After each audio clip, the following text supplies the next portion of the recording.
भगवान बुद्ध आणि त्यांचा धम्म या ग्रंथाचे लेखक विश्वभूषण भारतरत्न परमपूज्य बोधिसत्व डॉक्टर बाबासाहेब आंबेडकर हे या ग्रंथाचे लेखक आहेत. भगवान बुद्ध आणि त्यांचा धम्म या ग्रंथातील पंचम खंड म्हणजे 5वा खंड चालू असून या 5व्या खंडातील भाग 5वा आपण पाहत आहोत. भाग 5व्यामधील चॅप्टर 3 आहे पुत्रासाठी विनय. तर आजचा भाग आपण त्या अगोदर आपण समर्पण घेऊया आणि मग त्या व्हिडिओला सुरुवात करू. सुखो बुद्धानुमुपादो सुखा सधम्म देसना सुखा संगस्स सामगी समागान तपो सुखो. सुखात बुद्धाचा जन्म, सुखकर सद्धम्म उपदेश, सुखकर संघ एकता, सुखद समूह तपस्या. धम्मपद बुद्धवर्गो 14:194 समर्पण संपलेलं आहे. आजच्या व्हिडिओला आपण सुरुवात करत आहोत. पुत्रासाठी विनय.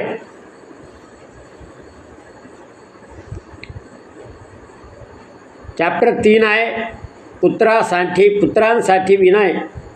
मुलांनी वडिलांची सेवा करावी.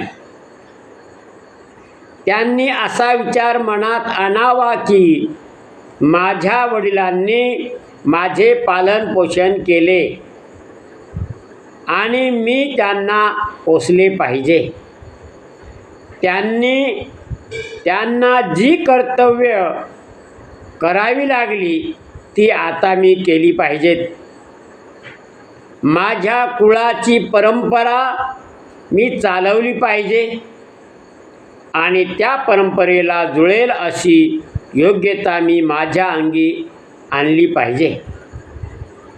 वडील मुलावर प्रेम करीत असतात, दुर्गुणापासून त्याला परावृत्त करतात, सद्गुणाचा त्याला उपदेश करतात, आपल्या व्यवसायाचे त्याला शिक्षण देतात, त्याला साजेल असे त्याचे लग्न करून देतात आणि योग्य वेळी आपली सारी मालमत्ता त्याच्यावर सोपवितात, म्हणजे त्याच्या हवाली करतात. म्हणजे पुत्रांसाठी विनय, त्याने कसं वागलं पाहिजे हे बुद्ध या प्रवचनातून आपल्याला सांगत होते. आता शिष्यासाठी विनय चॅप्टर 4 आहे. शिष्याने गुरुसोबत कसं वागलं पाहिजे. शिष्याने पुढील प्रमाणे आपल्या गुरूंची सेवा करावी. ते आले असता आसनावरून उठून त्यांना मान द्यावा,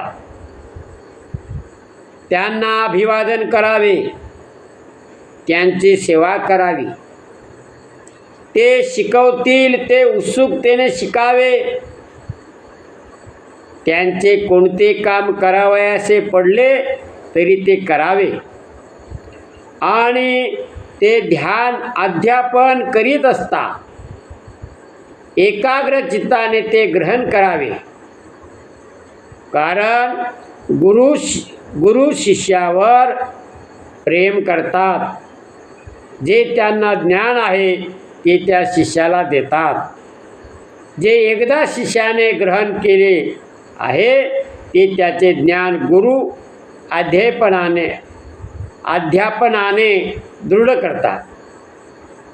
ते सर्व विद्या आणि कला त्याला पूर्णपणे शिकवतात.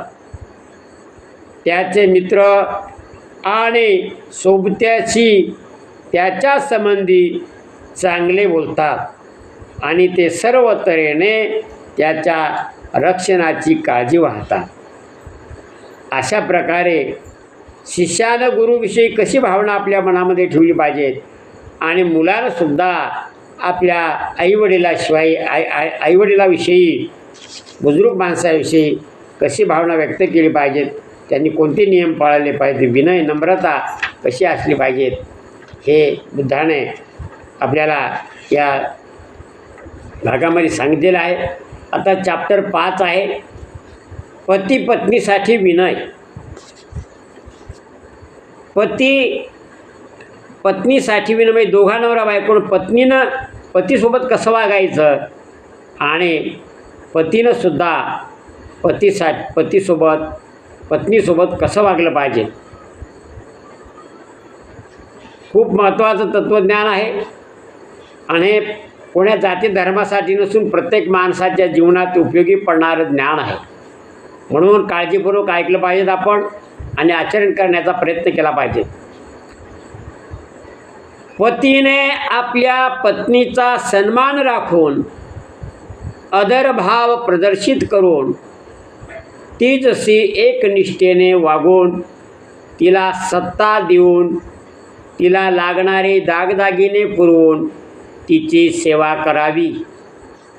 कारण पत्नी त्याच्यावर प्रेम करते. ती सासर माहेरच्या नातलगांचे आदरातिथ्य करून आपले कर्तव्य बजावते. ती पतिव्रत्याने वागते. आपल्या नवऱ्याच्या उपार्जित धनावर दक्षतापूर्वक लक्ष ठेवते आणि उद्योगाने आणि कुशलतेने आपली कर्तव्य पाळते. कुलपुत्राने औदार्याने दाक्षिण्याने दानधर्माने आपल्या मित्रांची आणि सहकार्याची सेवा करावी. आपल्यासारखीच त्यांना वागवावे आणि आपण स्वतः त्यांना दिल्या शब्दाप्रमाणे वागावे. कारण त्यांचे मित्र आणि परिचित त्यांच्यावर प्रेम करतात. तो गैरसावध असताना त्याचे व त्यांच्या मालमत्तेचे रक्षण करतात. संकटात ते त्याला आधार देतात. त्यांच्या आपद अवस्थेत त्याग करीत नाहीत. संकटाच्या वेळी ते त्याच्यासोबत असतात आणि त्याच्या परिवाराच्या हिताला जपतात. म्हणून आपण या सर्वांसोबत चांगलं वागलं पाहिजे. अशा प्रकारे आणि उद्याच्या भागामध्ये आपण धनी व सेवक यांच्यासाठी विनय हा भाग 6वा उद्या घेणार आहोत चॅप्टर. सर्वांचं मंगल हो. आजचा व्हिडिओ आपण इथे थांबूया. सर्वांचं मंगल हो. सर्वांचं मंगल हो. तेरा मंगल मेरा मंगल सबका मंगल होए रे. जन जन मंगल जन जन मंगल जन जन मंगल होए रे. बुद्धं नमामि धम्मं नमामि संघं नमामि. मित्रांनो, सबस्क्रायबर बंधूंनो, आपण बुद्ध आणि त्यांचा धम्म या ग्रंथातील जे व्हिडिओ आहेत गंभीर खंडार यूट्यूब चॅनलवर ते आपण काळजीपूर्वक पहा, ऐका, इतरांना सांगा, शेअर करा, सबस्क्राईब करा, लाईक करा, जेणेकरून भगवान बुद्धाचं तत्त्वज्ञान प्रत्येक माणसापर्यंत प्रत्येक व्यक्तीपर्यंत पोहोचलं पाहिजेत. याची आपलंसुद्धा कर्तव्य आहे. कारण या जगाला आता युद्धाची नाही बुद्धाची गरज आहे. प्रत्येक घरामध्ये झगडा सुरू आहे. पती पत्नीमध्ये झगडा सुरू आहे. मुलामध्ये वडिलांमध्ये झगडा सुरू आहे. हे युद्ध काही एका ठिकाणचं युद्ध नाही आहे. म्हणून प्रत्येक माणसामधली नीतिमत्ता जर आपल्याला जागृत करायची असेल, विकसित करायची असेल तर बुद्ध धम्माच्या शिवाय या जगाला दुसरं काहीही वाचू शकणार नाही. म्हणून युद्ध नको, बुद्ध पाहिजेत. प्रत्येक मानवजातीच्या हिताचे तत्त्वज्ञान भगवान बुद्ध आणि त्यांचा धम्म या ग्रंथामध्ये आहे. त्याचे व्हिडिओ आपण बनवतो. आपण सर्वांनी त्याला लाईक, शेअर, सबस्क्राईब करावं. सर्वांचं मंगल हो. आता व्हिडिओ इथं थांबूया. सर्वांचं मंगल हो. बुद्धं नमामि धम्मं नमामि संघं नमामि. जय भीम. नमो बुद्धाय. जय संविधान.